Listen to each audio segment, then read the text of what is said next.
बागों में कोई ऐसा फूल खिला नहीं, बागों में कोई ऐसा फूल खिला नहीं जिसे दर्द कांटों का मिला नहीं। वह जिंदगी जीने में मजा क्या जिसमें कभी सुख दुख मिला नहीं, जिसमें कभी सुख दुख मिला नहीं। कहते हैं खुद की सांसों में खुद को ढालते रहना, खुद की सांसों में खुद को ढालते रहना, कुआं समझकर समंदर खंगालते रहना। न जाने कब खुशियों की देर आ जाए, हर एक गम को सदा हंस के टालते रहना, सदा हंस के टालते रहना।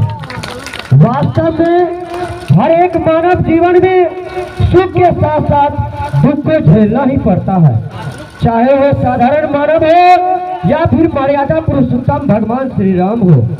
उनने भी जब वह विवाहित जीवन को पार कर गए थे तो उनके जीवन में भी बहुत बड़ा दुख आया था, फिर उन दुखों के बाद सुख भी आया था। हम सभी दशरथ नंदन स्वरूप अयोध्यावासी एवं आप सभी जनक नंदनी स्वरूप जनकपुरवासी इस मंगल में शुभ अवसर पर बड़े हर्ष और उल्लास के साथ आज एक जगह एकत्रित हुए हैं। हे महानुभाव, आप लोगों ने जो हम लोगों की सेवा की, मैं उनका वर्णन कैसे कर सकता हूँ। इसलिए तो कहता हूँ है अभिनंदन स्वीकार आपका, किस शब्दों में मैं यशगान करूं।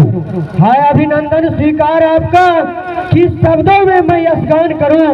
मैं तो सिर्फ एक शब्द ही हूं, किस वाक्यों में बखान करूं। आपकी स्वागत करने की शैली को देखकर मेरा मन मचल गया।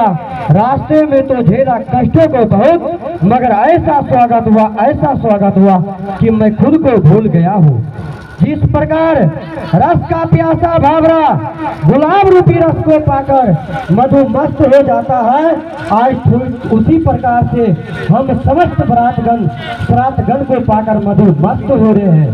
जिस प्रकार भगवान श्री राम खुश हुए थे जनकपुर में सीता से नैन मिलाने के बाद, आज ठीक उसी प्रकार हमारे मनोरंजन खुश नजर आ रहे हैं काजल कुमारी से नैन मिलाने के बाद। और मैं कहना चाहूंगा, बांध लो मन को इस बंधन में, रस्म नहीं दस्तूर है ये। बांध लो मन को इस बंधन में, रस्म नहीं दस्तूर है ये। कौन मिटा सकता इसको, रंग नहीं सिंदूर है ये, रंग नहीं सिंदूर है ये। जिंदगी रूपी नैया सुख दुख रूपी दो पहिए पे चलता है, चाहे वह साधारण मानव हो या फिर मर्यादा पुरुषोत्तम श्री राम हो। हे महानुभाव, आज जो हम आप लोगों के सामने यहाँ माइक पकड़ के खड़े हैं तो हमें ऐसा लग रहा है कि हम अपने सिमरी बख्तियारपुर के मार्केट में अपने महबूबा की कलाई पकड़े हैं। हमें माइक छोड़ने का मन नहीं करता है।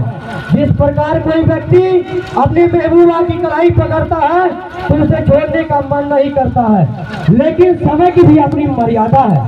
लेकिन माइक और महबूबा के बारे में सिर्फ इतना ही कहना चाहूंगा कि हे महानुभाव, जब यही माइक पकड़ते थे तो लगता था सर्प की अंगड़ाई की तरह, जब यही माइक पकड़ते थे तो लगता था सर्प की अंगड़ाई की तरह। आज यही माइक लग रहा है महबूबा की कलाई की तरह, महबूबा की कलाई की तरह।